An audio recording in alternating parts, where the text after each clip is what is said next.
ng biko. Ito ay ingredients ko. Ito anis ito sa amin. Hindi ko alam kung anong tawag dito. Basta ito anis. Binili ko sa palengke. Kasi wala naman akong tanim. Yung lola ko mayroon sa probinsya. Tapos, 1 kilong malagkit. Sinaing ko na. 1 kilo po yan. Tapos hanggang dito lang ang tubig. 1 inch. Tapos sa 1 kilong malagkit, 3/4 po na asukal na pula. Tapos isang niyog na kakanggataan na po. Gagaano pa to lalangisin ko pa sa kawali. Pinainit ko na po yung kawali. Ilalagay ko na to.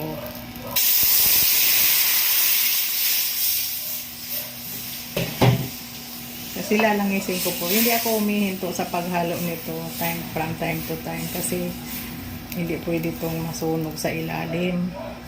Iba lasa kasi ng latek pag sunog. Hindi masarap sa biko. Ganitong kumukulo na ho. Medyo hinahinaan na konti yung apoy. Para hindi talaga masunog.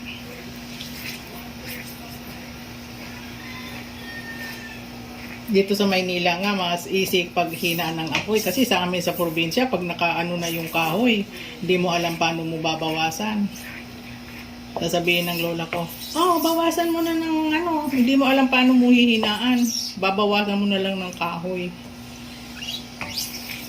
Kaya swerte yung may mga kalan na dito ngayon. Swerte ko rin. Kasi sa probinsya, ang hirap mag-inim. Po, nagalinugaw na. Ewan ko dito kung anong tawag dito. Basta sa amin nagalinugaw na. Pag ganito, malapit na to maglati. Pag binili ko po itong pinakayod ko na tapos pinagata ko o ng gata lang kinuha ko. Tapos pagdating dito, salain pa rin ho ninyo kung kasi may mga sapal-sapal pa rin. Ako kasi sinasala ko. Para malinis yung latik niya. Po, malapit na siya lumitaw ang langis. Hindi na ako hihinto sa paghalo kasi pag dumikit ito sa kawali, sunog siya. Pornada yung aking Sa 1 kilo, 1 nyug lang ho nilalagay ko yung 40. Tapos yung unang gata para hindi mahirap magpatuyo. Pero sa amin sa probinsya, maraming fruit, mga 3. Ito na po siya. Antayin ko na lang mag-brown. Ito po, antayin ko na lang mag-brown. Ang tagal mag-brown. Kasi ininin ko lang po dahil pag malakas ang apoy, talagang sunog siya. Hindi masarap. So, ito na po siya. Amoy luto na. Sana amoy mo po ganyan sa probinsya na luto na. Papatayin ko muna ho apoy kasi tatanggalin ko muna yung latik. Kasi masusunog to. See you later. Ito na po yung langis niya.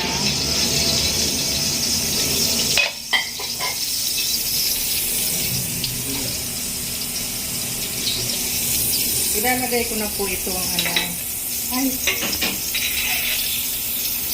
itong asukal.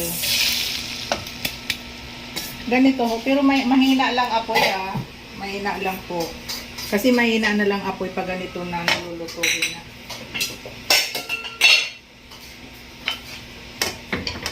Kasi lalagay ko na itong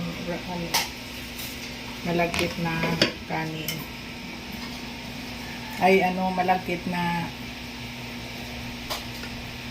kanin nga, malagkit.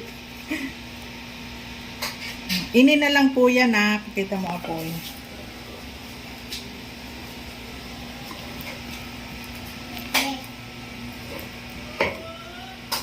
Ganito po ang procedure ng pagbiko ko. Sa totoo lang po, ang biko ko nakarating na ng California, saka Alcobar. Ako dito pa ako sa bahay. Nakapag-abroad na po yung mga niluluto ko.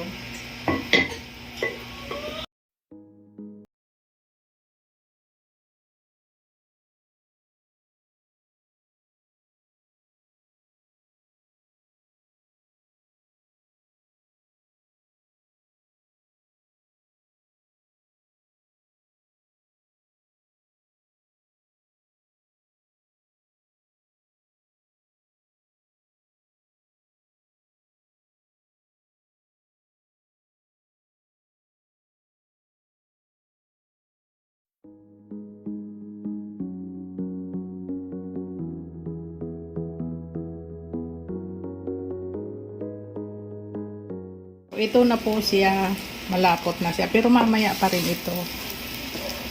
Inaano ko lang kasi. Hahaluin lang nyo parang every 30 seconds. Ganun. Pero ito, pwede na ito. Kaya lang ako ayoko. Gusto ko talaga yung makubol. Kagaya sa pagluto sa amin. Nung nag-swimming kami, nagluto ako nitong 2 kilo. Talagang best seller. Naubos agad. Nagustuhan nila yung luto ko tsaka laing. Kaya lang ngayon di na nauulit.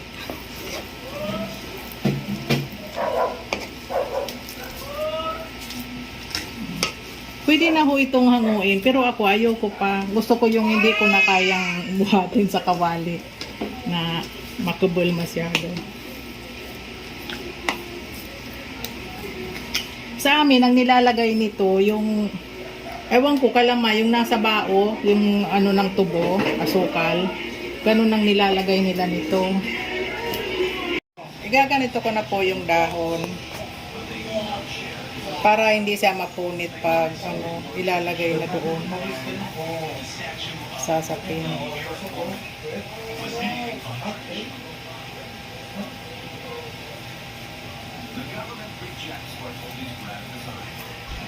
Po siya, yung naaalsa na sa kawali. Kasi mahirap na haluin eh. Okay na po ito. Isasalin ko na. Saglit lang po.